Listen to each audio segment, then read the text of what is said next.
Ser subversiva é questionar, refletir e estar a fim de transformar a sua realidade. Aqui trazemos assuntos para inspirar vocês a construírem uma vida com mais sentido. Eu sou a Camila Napolitano. Eu sou a Janaína Marim. E esse é o podcast Subversivas. Em 2023, as mulheres ocupavam 38% do cargo de liderança nas empresas do Brasil.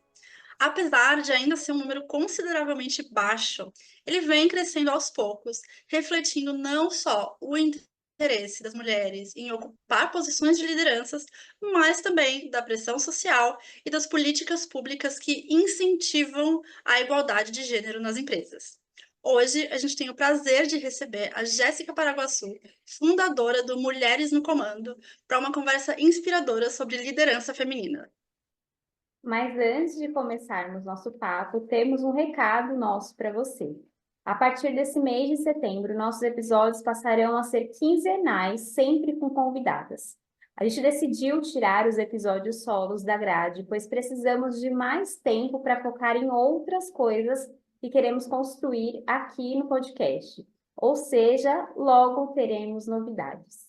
E claro, quem quiser nos apoiar pode participar do nosso Apoia-se através do link que está aqui na descrição do podcast, ou fazer um Pix de qualquer valor no podcastsubversivas@gmail.com. E agora, seja muito bem-vinda, Jéssica. Bem-vinda! Olá, pessoal. Primeiramente, queria agradecer demais pelo convite, né? É sempre bacana ser convidada para estar conversando com mulheres que se interessam, né, por essa pauta, para a gente fazer essas discussões. E estou super animada aqui para desenvolver essa conversa junto com vocês. A gente está bem feliz de estar recebendo você. E para a gente começar, então, se apresenta para o pessoal que está ouvindo, fala um pouco sobre você. Legal. Bom, então acho que ultimamente eu tenho tentado fazer o exercício de não só me apresentar enquanto profissional, mas também enquanto ser humano, né? Eu acho que a gente vive num mundo que trabalho muitas vezes define a gente, então, né, como vocês falaram, eu sou especialista na pauta de gênero, trabalho, né, com grandes empresas desenvolvendo essa pauta de mulheres na liderança. Mas eu também sou mãe da Joy, que é minha cachorrinha, minha pet, né. Adoro dançar, né, viajar, explorar novos horizontes. E tenho feito um exercício, principalmente nesse último ano, justamente de me redescobrir como pessoa, né, e quem eu sou além do trabalho.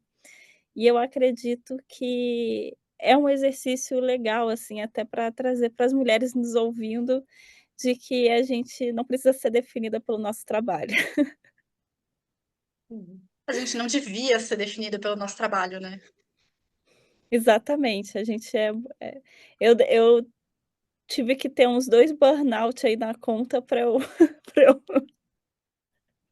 pra eu me tocar disso e começar a me ressignificar quanto pessoa e pensar em outras vertentes de quem eu era, né. Eu acho que a nossa geração, especialmente, né, a gente foi criadas e a gente foi colocada no mercado para sermos as mulheres que iriam transformar o mundo e queriam conquistar o mercado.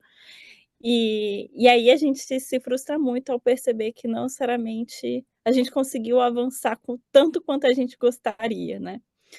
E eu tenho conversado com algumas amigas e eu vejo que esse sentimento é bem comum, assim, entre as mulheres da nossa geração. Jéssica, primeiro que assim, é muito comum, né, isso acontecer de a gente perguntar, quem é você, né? E aí vinha a questão, tipo, eu sou empreendedora, eu sou, enfim, falar muito do trabalho, né? Então, e até eu mesma, assim, quando me perguntam, a primeira coisa que me vem são coisas do meu trabalho, né? Relacionada ao meu trabalho, não necessariamente sobre mim, fora trabalho, né? Então é bem interessante a gente pensar nisso, né? E aí a gente queria saber o que motivou você a criar o Mulheres no Comando. Legal. Bom, então, assim, só para contar um pouco da minha trajetória, né, eu sou formada em relações internacionais e eu sempre fui uma pessoa muito curiosa que queria descobrir como fazer mudanças no mundo, né, então eu tinha essa sede de causar um impacto, sempre muito forte. E foi nesse meio tempo que eu descobri que existia um mercado de startups e tecnologia, que é um mercado, né, evidentemente que nos últimos anos teve um crescimento absurdo, e eu vi nesse mercado de tecnologia uma oportunidade para crescer e me desenvolver profissionalmente, chegando a posições importantes. E construir uma carreira de vendas, em startups, em empresas de tecnologia, cheguei a ser diretora de startup, mas assim como esse mercado, ele se propõe a ser um mercado revolucionário em alguns aspectos e disruptivo, inovador, no aspecto dos costumes, no sentido de, eh, por exemplo, né, do machismo, é um ambiente extremamente masculino e machista. Então, eu passei por muitas, não foram algumas, foram muitas situações de assédio, de me sentir silenciada, de não sentir que eu tinha oportunidades, que eu tinha que batalhar 2, 3 vezes mais para conseguir a mesma coisa que às vezes um colega que eu via do meu lado, que não tinha tanta garra e não entregava tanto resultado como eu, né, porque em vendas a gente consegue muito metrificar o resultado, qual que é a entrega que você tem, né. Uhum.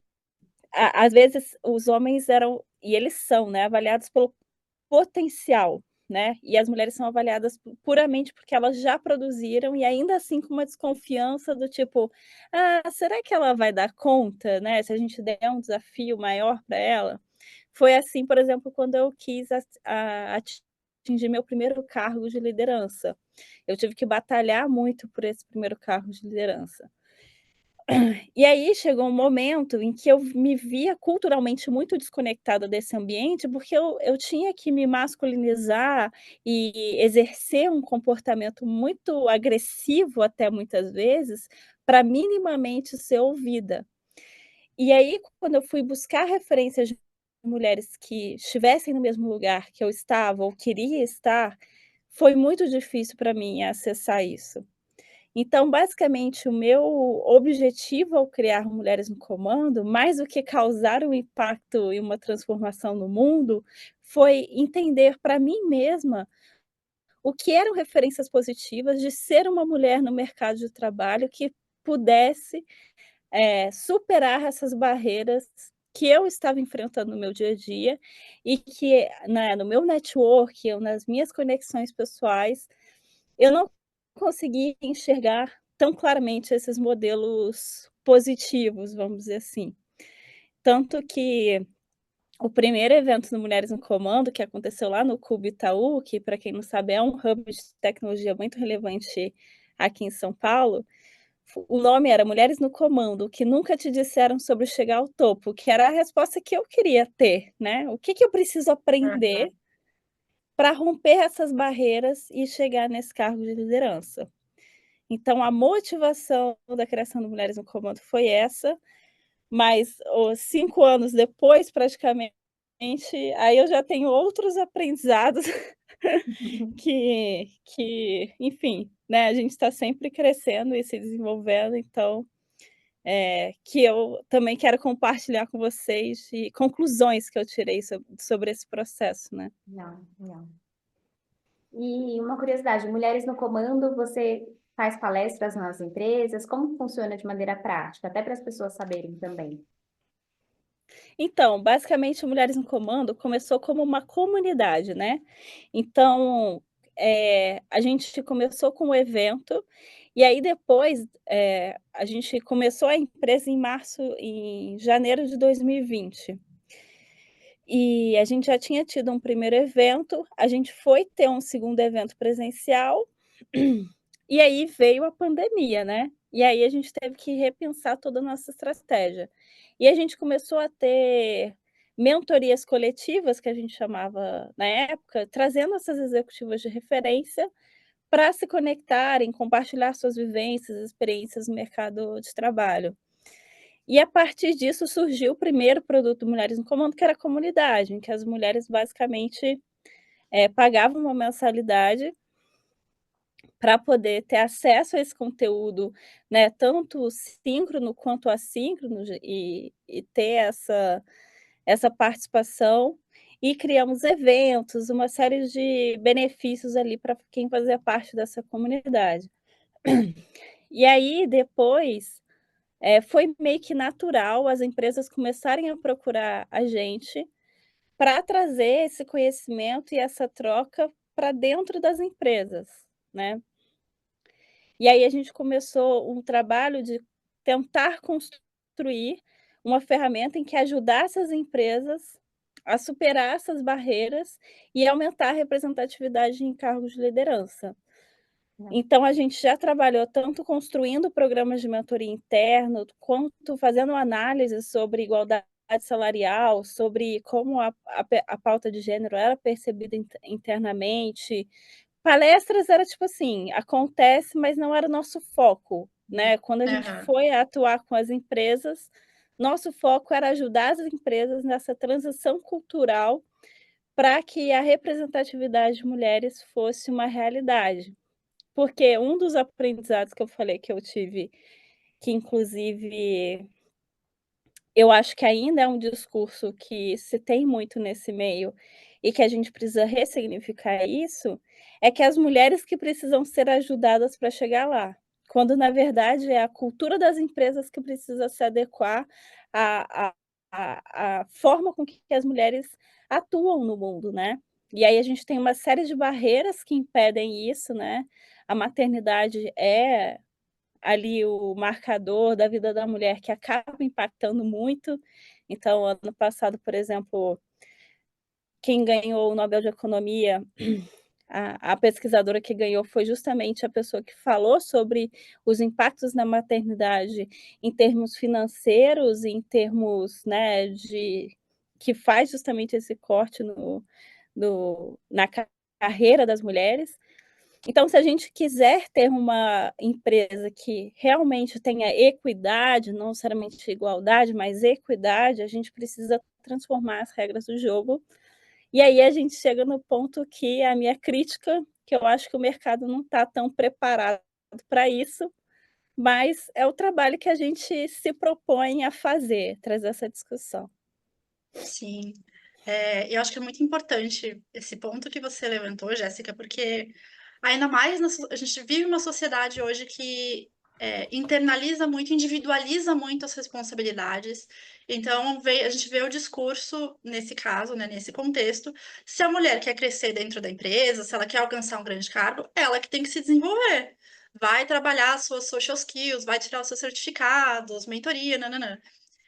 E por mais que isso seja necessário, a gente não está tirando a responsabilidade individual de cada um, mas de nada adianta que a gente pega, né, o que a gente mais vê, que é o que você falou, a mulher fazer tudo isso e ainda assim ter que se deparar com todas as barreiras que a gente já está cansada de saber qual é, mas que a gente vai falar bastante aqui no programa, que é ver, lutar e trabalhar e entregar resultados muitas vezes melhores e ser muito mais preparada para um cargo de liderança e ver um colega homem ser promovido no lugar dela por N motivos, pegando, por exemplo, o caso da maternidade, ou porque ela já é mãe, ou porque ela está em idade para ser mãe e vai que um dia ela se torna mãe.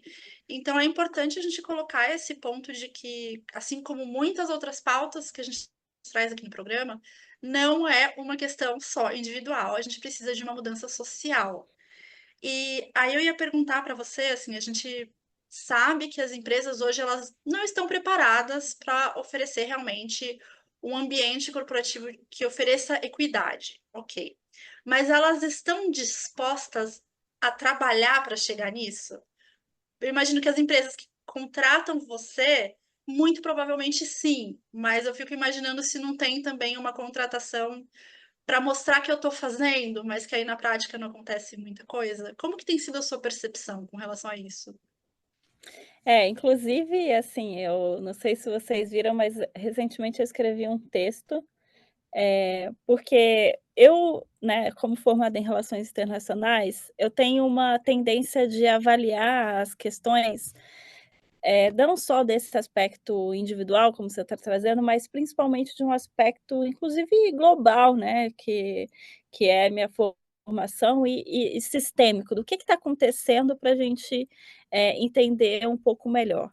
E eu participei de um fórum econômico que é muito relevante no mundo, que é o G20. E desse fórum teve um evento em que as mulheres representantes do Brasil trouxeram qual foi a discussão que elas tiveram nesse grupo de engajamento que eles chamam, como as próximas prioridades que o Brasil e os demais países ali precisam trabalhar.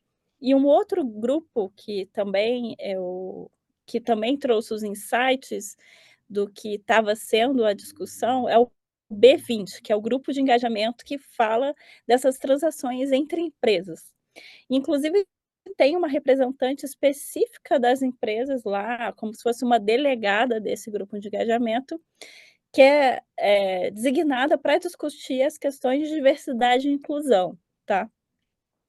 Então o que eu estou trazendo aqui vai além da minha percepção individual do que está acontecendo, mas sim de uma percepção sistêmica e do contexto, não só do Brasil, mas de outros países, de como essa discussão está sendo feita. E de fato, quando a gente olha para a agenda do W20, do B20, do que foi colocado ali no papel, que seriam prioridades, que são coisas importantes, né, por exemplo, no W20 colocaram muito sobre o avanço das mulheres nas áreas de tecnologia, matemáticas, né, que é aquela sigla STEM, acesso a crédito para as mulheres, acesso a esse olhar para essas mudanças climáticas e como isso impactam as pautas de gênero, como o Brasil sediou o evento, a gente tentou trazer também uma perspectiva muito racial de interseccionalidade para mulheres negras, indígenas, né, sobre como essas mulheres são negligenciadas ainda mais. Então, assim, a agenda de discussão foi bem positiva. E no B20 também, o comunicado que eles têm que emitir, que esse comunicado vai para o presidente do G20, que cedia o país, né, que esse ano, no caso, foi o presidente Lula, foram recomendações muito positivas. Mas a provocação que eu fiz, inclusive estando lá, é que nos últimos 2, 3 anos, a gente vê ali na pandemia, quando aconteceu o caso lá do George Floyd nos Estados Unidos, a gente teve um avanço de uma discussão muito grande sobre grupos minorizados, e a gente percebe que essa discussão ela está meio que reduzindo, e que muitas empresas que inclusive estavam investindo muito, por ver essa polarização política do que está acontecendo, não só no Brasil, mas no mundo, elas acabam, ficando inclusive em cima do muro sobre como se posicionar, né. Então você vê grandes empresas como Microsoft, fechando a área de diversidade, você vê também empresas como a Amazon, Google, fazendo layoff, em que 70% do público que, né, foi os grupos minorizados que eles tentaram incluir nos anos anteriores, e por muitas vezes ter essa dificuldade de cultura, de ter essa necessidade de fazer uma transformação cultural, ainda foi um backlash para a gente no sentido de: "Tá vendo?", né, eu ouvi isso de pessoas em fórum de discussão, né. Tá vendo? Não dá para tentar colocar mulheres goela abaixo nas empresas, elas não estão preparadas, sabe. Então a gente está vivendo um momento que é delicado. Eu gostaria muito de poder dizer para vocês, assim: "Não, as empresas estão engajadas, tá tudo bem, a gente está conseguindo fazer um trabalho incrível", mas o que a gente tem visto é, na verdade, o movimento oposto. Então, é uma coisa preocupante, e mesmo as empresas que contratam a gente, eu vejo que elas, estão se propondo a iniciativas menores, né, e mais pontuais, em datas comemorativas, e para mim isso não é o caminho, né, que a gente gostaria de se propor, e, infelizmente, essa é a realidade atual. até porque são ações muito específicas, né, que não vai sanar uma coisa que é totalmente estrutural, né? Então, pegar ali no Dia das Mulheres, no Dia das Mães, né, que provavelmente é o que acontece, é muito Exato. raso, né? É muito raso, né, e aí, tipo assim, a gente faz programas de mentorias, a gente faz iniciativas, eu sempre que eu posso, eu tento pedir para as empresas incluírem as lideranças, e quando a empresa topa, fazer junto com a gente e acreditar no que a gente propõe ali como especialistas no assunto, o resultado é retumbante, assim, é claro que a gente consegue ver que essa transformação ela é muito potente. Mas cada vez menos empresas estão dispostas a fazer ações que realmente gerem um impacto, porque na realidade eles têm medo, né. Eles têm medo de como que pode ser essa transição, e como que a gente está nesse discurso de polarização muito forte, eh, de discurso de sociedade, que na verdade é o que está em pauta, o que que a gente está discutindo? Não é só se as mulheres têm que estar nas empresas ou não.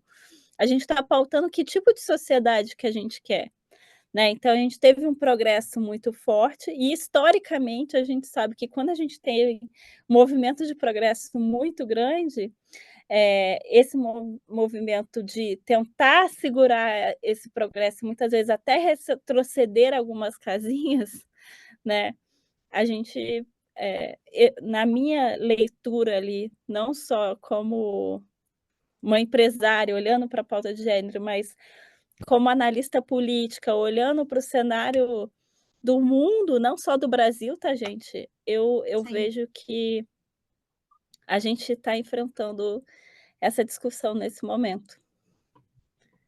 eu acho muito triste, para dizer o mínimo, porque eu não posso falar tudo que eu penso, né? Enfim, inf- enfim, irritante também que a gente não só a gente está no final, vamos dizer que a gente está no final de 2024, a gente ainda está debatendo sobre a necessidade de igualdade e equidade né, para as mulheres na empresa, como a gente ainda está vendo um retrocesso, né, por parte das grandes empresas que foram as primeiras, entre aspas, a dar esses passos, sendo que é uma coisa quando, né, pesquisas e artigos já cansaram de falar que quando a gente tem mais mulheres em cargos de liderança, e isso vale também para governos, não só para empresas, mas os resultados tendem a ser melhores. E aqui, claro, eu só quero ressaltar para todo mundo que está ouvindo que é uma mulher competente, para que ninguém fale que a gente está falando de colocar uma mulher só porque ela é mulher. Enfim, eu acho que não é o caso das nossas ouvintes, mas é bom a gente deixar isso claro.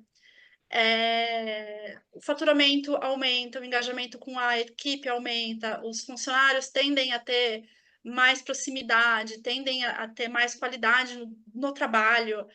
Enfim, existe todo um ecossistema que ele é melhorado. E considerando que a gente está falando do mundo corporativo, eu acho que só o fato de que o faturamento tende a aumentar já deveria ser o bastante para as empresas, que a gente sabe.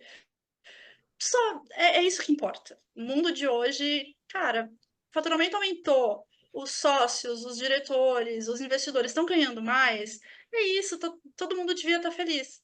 Mas mesmo assim, a gente vê que as coisas estão andando para trás, É né? porque é porque, Janaína, o que acontece é que quando a gente está, como eu falei, não é sobre uma questão do resultado do negócio, né, a Sim, gente tem pesquisas que mostram de fato, etcétera. Mas o que eu estou trazendo para vocês é que o ponto é que a gente está numa discussão bem ferrenha ultimamente sobre que tipo de sociedade que a gente quer. exato. E e mexer no privilégio das pessoas dói. E mexer nas camadas de poder e dizer: "Olha, talvez a sua posição esteja ameaçada", porque vamos ser honestas, a gente, quer construir uma equidade em que a gente tenha que, essa conciliação dos interesses, né, entre homens e mulheres, mas para a gente ganhar posições, a gente precisa equilibrar a balança, porque a balança está desequilibrada há muitos anos. E algumas pessoas não estão dispostas a ceder espaço, Uhum. entende? Então, Sim. assim, não, no final do dia, não importa tanto se vai ter um resultado financeiro. Eu estou sendo bem subversiva aqui, viu? Porque Tá bom. porque mas, gente, essa é a realidade, desculpa, assim, É. não tem muito eu por muito tempo estive e estou, né, nesse front com as empresas trabalhando essas métricas de como isso pode melhorar o resultado. E eu tenho cases de clientes que conseguiram melhorar seus resultados, que viram o avanço da pauta, que viram o avanço dos negócios, mas que agora estão repensando os investimentos no assunto.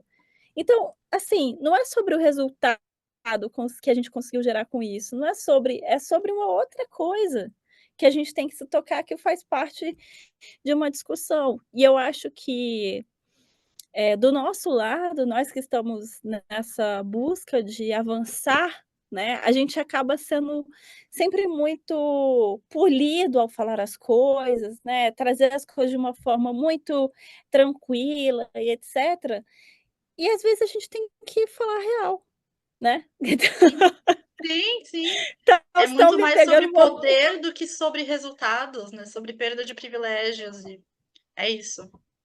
vocês estão me pegando um movimento meio revoltada aqui, mas tudo bem. Mas dá para ficar revoltada mesmo. Tá no lugar certo. É, exato, Precisa ser por isso que eu falei: acolhida. "Ah, E a gente, assim, a gente, como a Jana falou, a gente traz muitos assuntos que são para se fazer pensar mesmo, né? Para as pessoas refletirem mesmo, refletirem seus próprios privilégios. E a gente fala muito isso em várias pautas, porque é muito isso que você falou, é sistêmico, né? Então eu lembro a gente falar bastante disso no episódio sobre consciência racial, que é muito fácil, né? A gente falar aqui como mulheres brancas, né? Como deveria ser. Mas as pessoas não querem sair dos seus próprios privilégios, as pessoas não querem sair dos seus próprios lugares, por que que elas vão sair se está funcionando para elas? Então, eu acho que é um exato". pouco do que você traz também, né, com essa pauta. Então, eu acho que a gente acaba trazendo isso de outras formas, né, em outros assuntos, mas a conclusão é a mesma, né? É, a conclusão é a mesma. E a gente também não pode arredar o pé e falar assim: "Ah, não, entendi, tá tranquilo". Não, acho que a gente tem que ser crítica e apontar também, que não tá bacana, né. E principalmente quando a gente fala de mulheres, né, e aí eu digo isso com uma certa propriedade, porque eu trabalhei com muitas mulheres, a gente desenvolveu programas de mentoria, a gente viu a vivência, a experiência de muitas executivas no mercado, é que a gente também foi educada e posicionada para sempre tentar agradar, para trazer as coisas de uma forma leve, trazer as coisas de uma forma bacana. Mas tem momentos que não dá, tem momentos que você tem que se posicionar e falar: "Olha, é isso que está acontecendo, isso para mim, enquanto mulher nessa sociedade, não faz sentido, e eu não vou, abaixar a guarda e deixar que digam como eu vou conduzir minha vida ou como as coisas vão acontecer".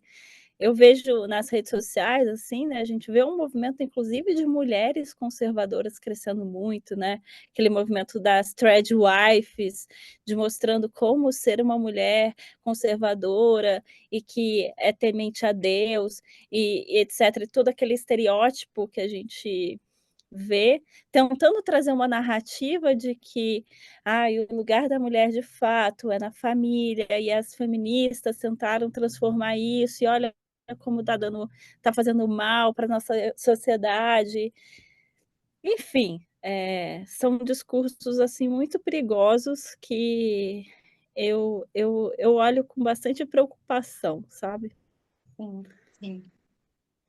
Eu acho que a gente consegue dar passos pequenos para frente, e aí sempre tem o movimento de contracultura, né, que reage, isso é normal, acontece com tudo, mas que ultimamente, em vários setores, várias partes, a gente vê muito isso no Brasil, essa contracultura vem e faz a gente dar alguns belos de uns passos para trás, né? Exato. E aí, quem está buscando o avanço não pode falar assim: "Ah, não, tudo bem, então vamos continuar", né. Não, a gente tem que se posicionar e falar sobre isso. E você Sim. citou uma das barreiras, né? Que você falou que tem várias barreiras enfrentadas pelas mulheres, né? E uma delas é a maternidade. Quais outras delas a gente pode citar aqui para a gente poder debater também sobre isso? Você tem 2 horas? Rapidinho, assim, ó. Não, tô brincando, mas assim, ó, eu vou tentar falar em vários aspectos, né.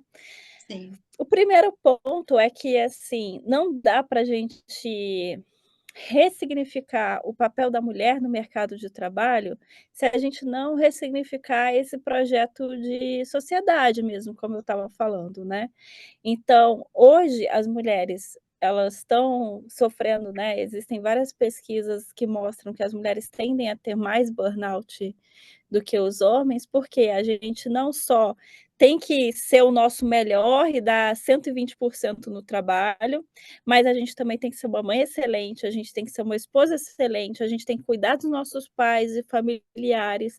Então a gente está sobrecarregada, porque historicamente a gente tem uma carga de trabalho não remunerado que não é considerado trabalho. Então, como por exemplo, uma mulher opta por não traba por ficar em casa e trabalhar, né, dentro de casa, com os filhos, etcétera.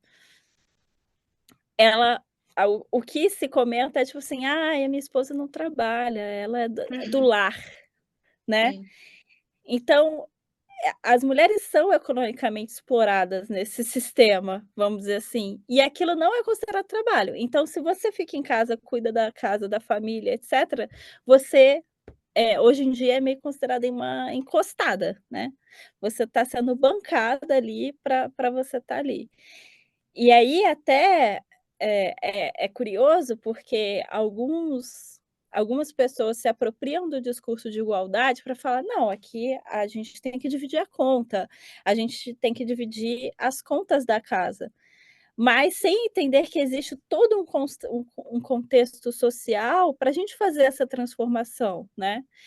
E que um casal pode decidir se quem que né, quem vai trabalhar, quem vai ficar em casa, como que se divide as tarefas, etcétera. E eu vejo que isso não avançou. Então, por exemplo, a gente não tem políticas de licença paternidade que permitam os pais também explorar esse momento, né, da criança em casa de uma maneira economicamente sustentável para a família. Então acaba sempre caindo na conta da mulher. Então, para mim, essa questão da estrutura familiar, social e como que essa divisão de trabalho acontece dentro da casa, é um dos maiores empecilhos nessa barreira, porque as mulheres precisam, eh, se dividir em 10 e muitas vezes chega um certo momento, normalmente ali quando ela tem filho ou quando ela começa a ter essa carga da maternidade de uma forma mais pesada, que começa a ficar insustentável, ela vê que ela ganha menos que o marido, então o que compensa financeiramente? Que ela fique em casa, Sim. certo? Sim. Então E essa não, ai, pode desculpa, porque eu falar. só ia colocar aqui, sempre falam, o trabalho doméstico ele não é visto como um trabalho, a mulher é vista como encostada, e que além de tudo isso é graças ao trabalho dela, que não é remunerado, graças a ela ser encostada, entre mil aspas, que o marido consegue crescer no trabalho, porque todo o resto está sendo feito por outra pessoa, né? Mas acho que aí, se a Exato. gente entrar nesse ponto, a gente vai levar o episódio para outro lugar. Então, mas é por isso que eu tô falando, você tem 2 horas, porque é um assunto delicado. Então, eu já colocaria, né, como barreira aí essa divisão de tarefas e reconfiguração da casa como a barreira principal, que querendo ou não, está conectada com essa pauta da maternidade, que é por isso que a maternidade se torna uma barreira tão grande na vida das mulheres. Outra coisa é a questão do preconceito e assédio. Então, as mulheres ainda são muito vítimas de violência em diversos aspectos, né? Inclusive dentro de casa, os índices de violência doméstica são altíssimos. Então, como que você consegue pensar na sua carreira e se desenvolver profissionalmente se você está enfrentando uma questão de sobrevivência básica dentro de casa? Né, de sobreviver ao relacionamento que você tá, porque as mulheres foram ensinadas que sucesso é ter um relacionamento, é casar, ter filhos.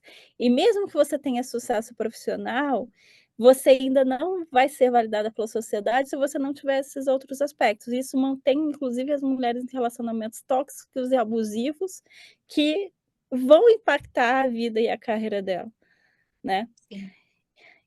E o assédio que acontece, inclusive, no trabalho, né, que foi o que eu comentei, porque, o meu marido e eu, a gente trabalhava em áreas afins, né, a gente se conheceu, inclusive, no palco do evento.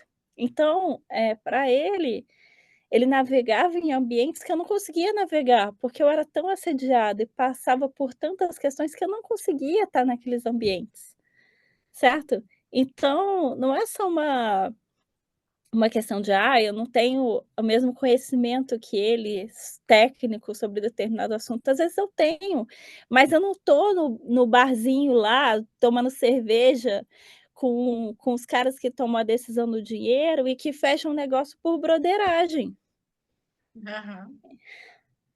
entendeu? Sim. Porque eu não sou como eles, né, eu sou. Então, são muitas barreiras. Então, quando a gente olha o número de representatividade de mulheres em altos cargos de liderança não estar mudando, e a gente está meio que estagnado já tem alguns anos, ou tem avanços muito pouco significativos, estatisticamente falando, é porque a gente tem toda essa configuração social que não vai ser transformada só pela gente.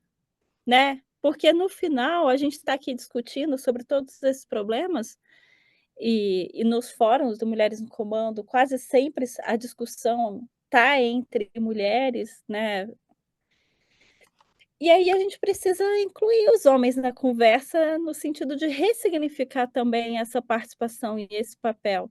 E eu acho que falta também, a gente sabe muito que os homens não devem ser, né, mas como que é uma masculinidade, já que a gente não quer uma masculinidade tóxica, como é uma masculinidade saudável, Uhum. né, O que que eles né? podem fazer, né, para poder ajudar a gente nessa jornada, abrir espaço, né? Exato, porque como eu falei aqui no começo, né, eu entendi que eu não sou definida pelo meu trabalho, eu também entendi que a mudança social que a gente precisa fazer não vai ser só dentro das empresas. Porque a gente já chegou num patamar que a gente se especializou. O que a gente podia fazer, a gente fez. Foi discutir sobre isso entre a gente, foi se especializar. As mulheres hoje já têm mais estudo e especialização que os homens. A gente procura fóruns como Mulheres no Comando para dar mentoria, para se desenvolver, etc. Então a gente foi atrás disso, mas isso tem um limite. Hum. Agora a gente precisa que reconfigurar os espaços para de fato ter uma discussão de um outro projeto de sociedade que realmente aporte a diversidade, né. Eu falo sobre mulheres, mas a gente também está falando sobre a pauta racial, de representatividade de pessoas negras, porque se a gente olha inclusive para mulheres negras, aí a coisa buraca muito mais embaixo, né. Sim, com certeza.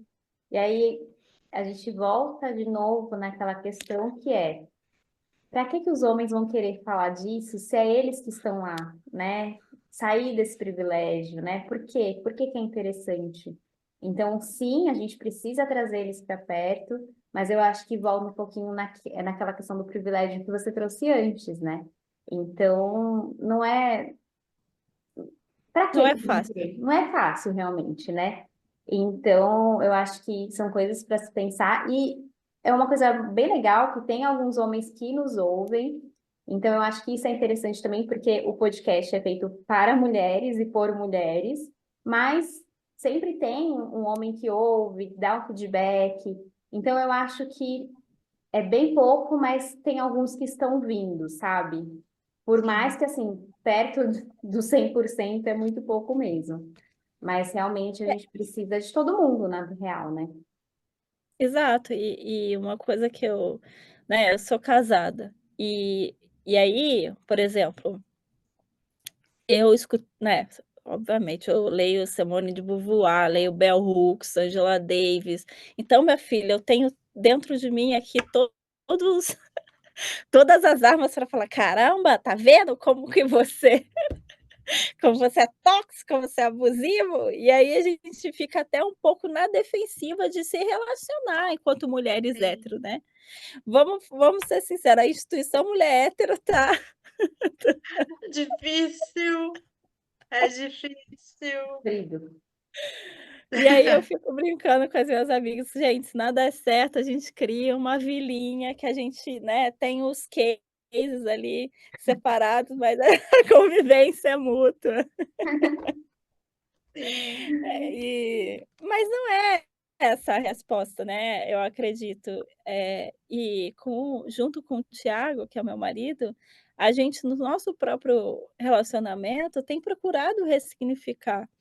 E ele é um homem que me escuta, né, até porque senão, né, gente, vamos combinar que eu nem estaria com nem aguentaria a Aham. pressão, né. Eh e aí, a gente vem nessa jornada de tentar criar essas conversas para que a gente consiga evoluir nesse sentido dentro do nosso próprio relacionamento, de beleza, é muito difícil para a gente pensar em referências externas de pessoas da nossa família, por exemplo, de exemplos de relacionamento, né. Mas como a gente que está estudando, que está olhando para esse assunto, o Thiago é, sei lá, investidor do Mulheres no Comando, trabalhou comigo no Mulheres no Comando, então ele é um homem interessado. Faz besteira? Sim, como todos, né, é homem. A gente já quer pedir demais, né, Jéssica? Não, realmente.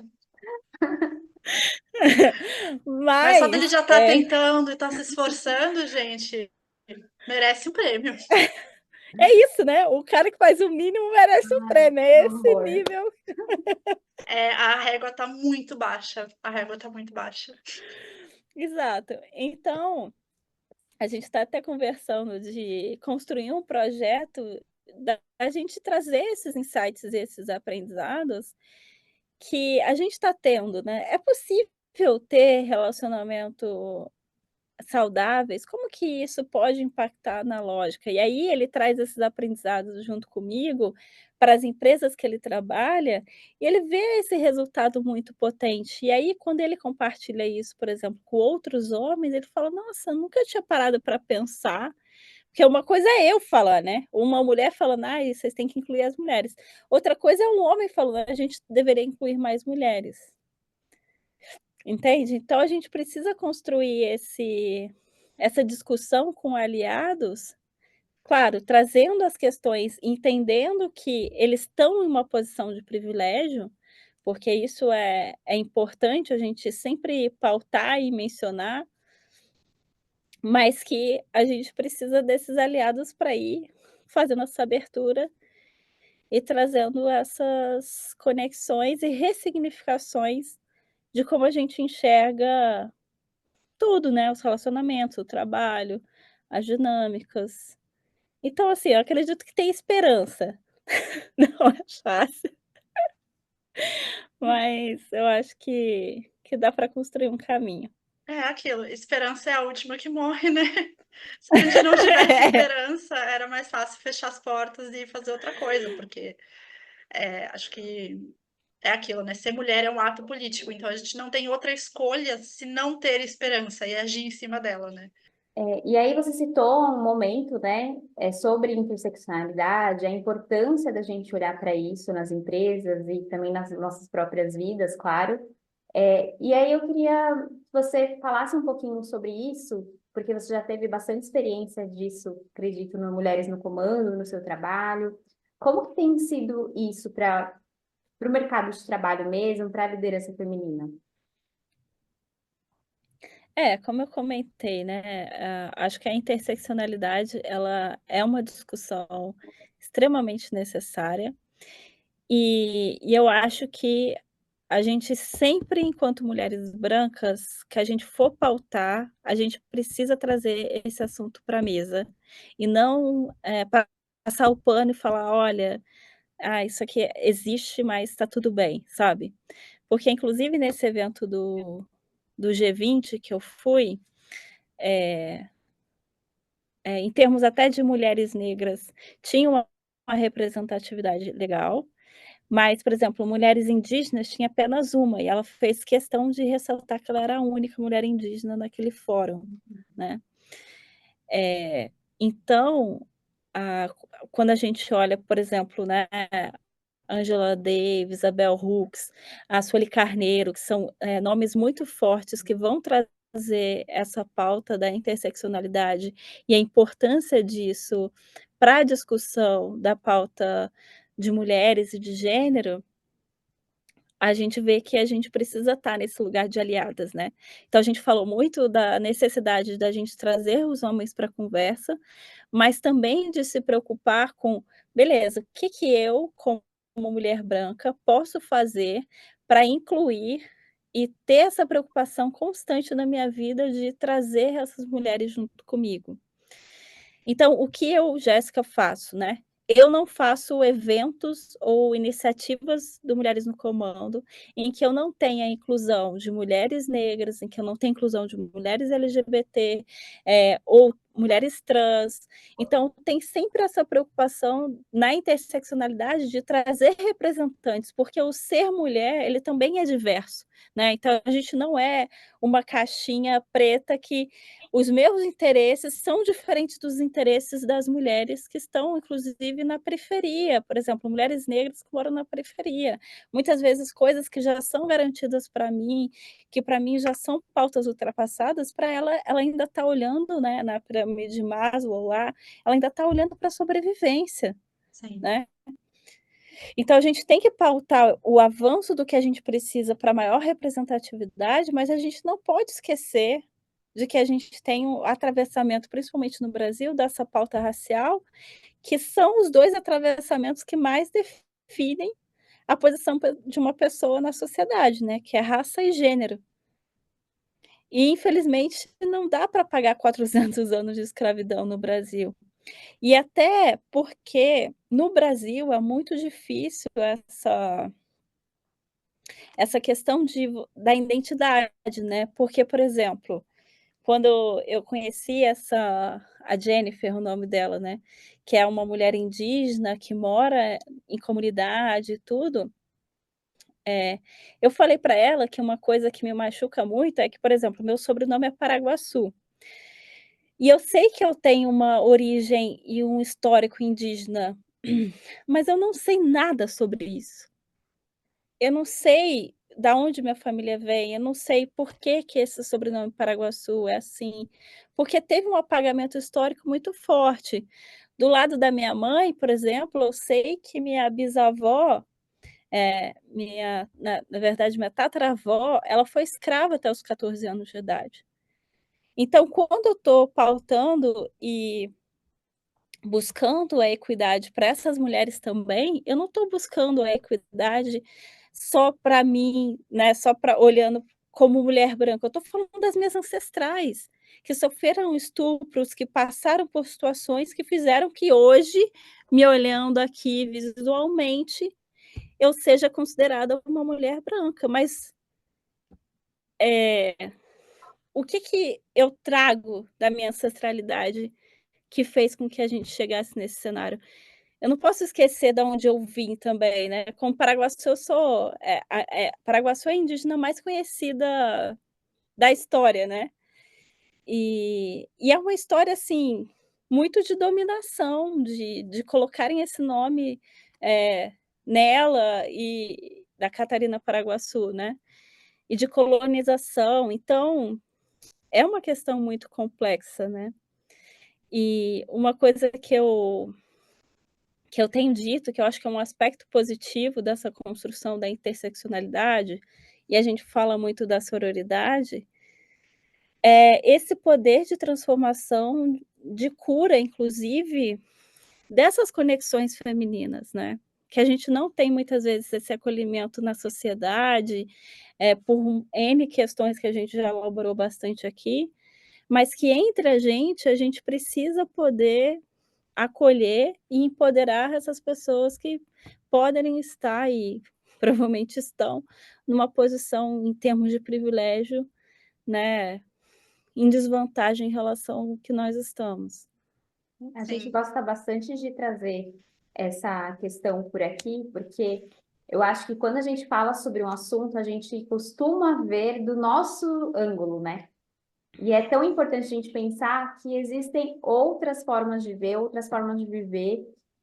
No começo, tem algum momento que a gente falou sobre o quanto a gente já avançou, o quanto a gente já estudou, o quanto essa também é a nossa visão, porque como você falou, tem várias mulheres de periferia que ainda não conseguem, muitas conseguem graças às políticas públicas aí, né, fazer faculdade e tudo mais, mas ainda muitas ainda não conseguem estar onde a gente está. Então, o quanto é importante a gente pensar num lugar que não é o nosso, né? Pensar no outro também e pensar em iniciativas também do que a gente pode fazer, né? Apesar de às vezes o que a gente pensa que a gente, não, é pouco.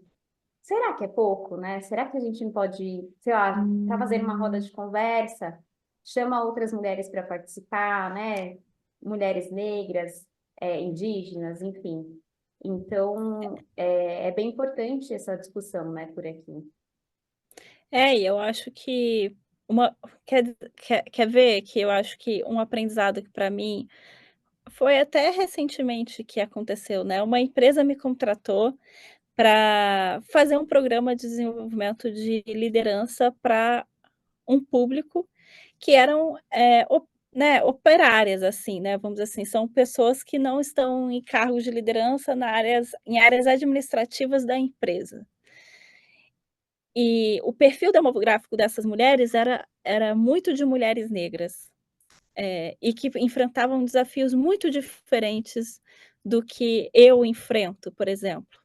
E por mais que eu tenha lido Sueli Carneiro, Angela Davis, Bell Hooks, tenha estudado sobre esse assunto, entenda a importância da interseccionalidade, quando eu fui trazendo os tópicos a partir da minha perspectiva, em alguns momentos desconecta. Porque a minha percepção de mundo, ela é muito privilegiada em relação a muitas das histórias dessas mulheres, né. Então teve um workshop específico que a gente foi falar sobre maternidade, por exemplo. E a maior parte das mulheres ali, eram mulheres inclusive em que eram mães solo. E aí a empresa queria que eu trouxesse uma perspectiva, como ser mais produtiva e dividir melhor as tarefas. E eu falei: "Olha, desculpa, mas eu não tenho como trazer isso, porque como eu vou trazer a partir da minha posição privilegiada, uma solução para essa mulher, sendo que eu não vivo a realidade dela?".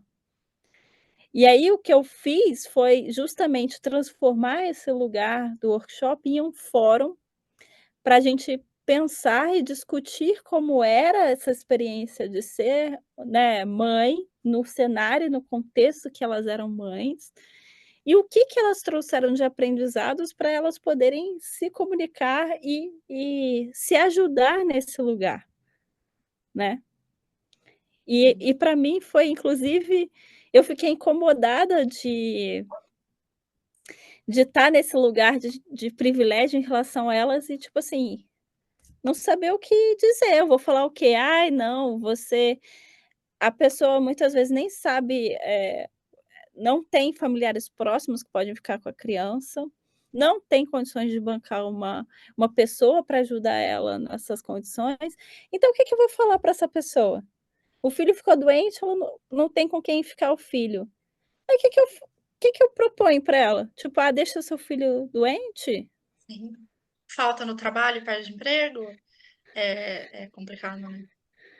Entende? Então, por isso que eu acho que são discussões muito mais profundas, assim, né, que a gente precisa ter, Hum. porque eu eu, enquanto criadora de uma empresa que olha sobre esse assunto e que a gente se propôs a criar um engajamento e ajudar as mulheres nessa evolução, eu cheguei no momento que eu cheguei na autocrítica no sentido de tem um limite que eu consigo chegar com essa discussão. E deve ser Eu fico. desesperador, né? Você perceber que tem um limite, porque na verdade quando você falou, né, eu queria mudar, né? Mas aí você percebe que, beleza, estou mudando, mas não é tudo que você consegue, né? Não. Eu fico pensando numa escada, né? A gente tem que puxar para a conversa e para a participação dos espaços. Mulheres que não ocupam lugares privilegiados que nós ocupamos. Só que a gente também está dependendo que os homens que ocupam esses lugares privilegiados tragam a gente para que a gente possa trazer as outras, né? É frustrante e muito.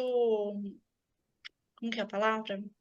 Quando a gente não tem muito que a gente possa fazer a respeito dessa situação para poder mudar, porque a gente está dependendo de outras pessoas, um cenário muito macro, de políticas públicas, de, enfim,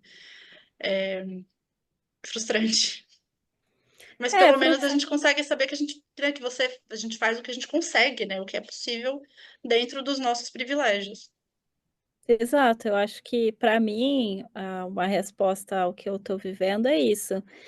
Eu sei que o trabalho que a gente construiu e que, né, que a gente constrói, na verdade, ele traz um impacto positivo, porque eu tenho depoimentos de mulheres, eu vejo o impacto que a gente consegue causar nas empresas, etcétera, mas eu sou ambiciosa, né, eu quero quero mais. Vamos. Nunca tá feliz. E claramente crítica, né. Então, mas é um processo de aprendizagem, né, então, quando eu comecei lá o Mulheres no Comando, eu tinha uma percepção de mundo, hoje eu tenho uma completamente diferente, mas o que eu posso fazer é manter meu compromisso de ajudar a transformar o que eu consigo. E aí, então, já que a gente está falando bastante do presente, né, de como está desafiador a vida atual da mulher brasileira, no nosso contexto, mas, né, no contexto mundial também. Jéssica, como que você, o que que você visualiza para o futuro das mulheres, nesse contexto da liderança? Quais tendências, quais mudanças você espera ou você imagina que ocorram? Eu acho que, como eu comentei, a gente está num território de disputa de narrativas, e que eu, né, tenho a esperança de que a gente vai conseguir romper algumas dessas barreiras e que a gente vai precisar incluir outras pessoas nessa discussão para a gente, de fato, conseguir avançar nesses índices de representatividade, porque, como eu comentei, a gente chegou até um certo nível dentro do que a gente consegue fazer. Agora a gente precisa de um projeto de sociedade que atue junto nessa transformação e a gente tem que entender que isso é um projeto a longo prazo e que isso vai demorar um certo tempo. Então, eu acho que a ideia é que a gente se mantenha muito firme nesses nossos objetivos, um dia de cada vez, né, que eu falo, tentando lidar com essas iniciativas e que a gente também não se descuide nesse caminho, né. Porque uma coisa que aconteceu comigo, por exemplo, é que a transformadora aqui que eu sou, quis colocar tanto que acabei, por exemplo, tive tendo burnout. E agora eu estou Sim. nesse processo de volta, do autocuidado, de olhar para mim, da onde até onde eu consigo ir, quais são os meus limites. Então, que a gente consiga seguir avançando, pode ser a passos mais lentos do que a gente gostaria, mas que a gente não se perca nesse processo de transformação e que a gente também consiga se amar e se cuidar nessa jornada. Jéssica, o que a gente falou, né, bastante, que não depende só da gente, que a gente fez bastante já, mas aqui, assim, pensando, o que que você acha, e aí de maneira muito pontual mesmo, a gente poderia continuar fazendo para ajudar essas mulheres, ajudar essas mulheres que querem ter cargos de liderança, né? Porque sabemos que não depende só da gente, mas Sim. o que depende da gente, o que você acha que é interessante a gente continuar fazendo ou fazer, enfim? Para mim, a mentoria é uma das ferramentas mais potentes que a gente tem para se ajudar, sabe. Ao longo da trajetória do Mulheres no Comando, eu tive a oportunidade de ter mentoras muito fortes e que foram pessoas maravilhosas na minha vida, que me mostraram caminhos, que me ensinaram coisas, que me ajudaram em muitos momentos que eu me sentia um pouco perdida, inclusive nesses momentos em que eu estava meio, né, desconectada comigo. E eu acho que é um caminho muito forte, né, a mentoria, então, sempre que eu faço mentorias individuais, né, eu trabalho com as minhas mentoradas o autoconhecimento, então, entender quem você é, para que você tenha certeza da sua narrativa, do que você quer conquistar, dos seus objetivos, ter clareza sobre isso vai ajudar muito nessa construção de trajetória. Eh, Conseguir também, ter clareza sobre as suas forças, sobre o que você é boa, porque para as mulheres ainda é muito difícil, muitas vezes, se posicionar e falar: "Olha, eu sou boa nisso", né. E aí, com isso, ir construindo esse senso de si, com uma clareza maior, tendo mulheres próximas, mentoras e pessoas que te apoiem, é uma fórmula, assim, que não tem como dar errado, sabe. Eu tenho muitos cases de sucesso de mentoradas que falavam assim para mim: "Ai, Jéssica, eu queria muito ter um cargo de liderança, mas eu não vejo isso acontecendo em, sei lá, 2, 3 anos". E aí, sei lá, em algumas sessões, a gente conseguiu meio que destravar isso nela, né, porque era mais uma era nesses casos, era uma questão também dessa autopercepção de se inferiorizar, de se colocar nesse papel de: "Ah, eu não consigo, eu não posso", que vem desse cenário também, né, das mulheres recorrentemente, serem colocadas nesse lugar de: "Ah, você não consegue", de ter que se provar 2, 3 vezes mais. Mas que com a gente se fortalecendo e dando as mãos ali, por isso que eu falo que a amizade feminina, essa sororidade entre as mulheres, é algo que a gente pode fazer e que realmente a gente deve tentar apoiar e levantar outras mulheres, porque a gente tem que romper essa lógica da competição feminina, né, que ainda impera Sim, muito entre a gente. sim. Em todos os cenários das nossas vidas, né. Acho que é isso. Exatamente. Gente, que episódio! Não, de verdade, Jéssica, Desculpa, gente, se eu maravilhoso. fui Não, por favor, assim, primeira coisa, isso é uma coisa que eu falo pra Camila, que acho que é uma coisa que a gente faz muito também, não peça desculpas. A gente convidou você porque a gente queria ouvir o que você tinha pra dizer. É isso. Eh, Pra gente encerrar então, Jéssica, vende o seu peixe, vende o seu trabalho, fala como que as mulheres que estão ouvindo, sejam elas, às vezes, empresárias que estão a fim de fazer alguma mudança, ou querem crescer em cargos de liderança, ou só querem conhecer mais sobre você, enfim, como que elas te encontram, como que elas entram em contato com você. eu tenho perfil no Instagram, e que eu tô, enfim, começando a criar conteúdo mais consistente lá agora, e no meu LinkedIn, né, todos lá é Jéssica Paraguaçu, vocês conseguem me achar fácil. E é isso, assim, eu acho que tô dedicada, né, então tudo isso que eu falei para vocês, eu explorei em artigos, em vídeos, em outros formatos de conteúdo. E vou continuar sendo essa subversiva Bem-vinda!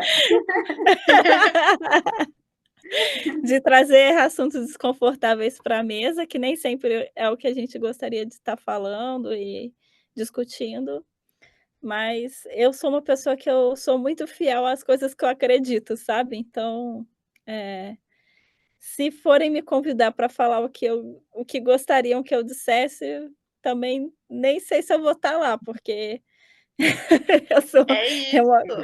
Você viu que a gente nem mandou pauta, né? Por isso. Sim. Só vem. Tá certíssima. Bom, muito, muito obrigada, de verdade.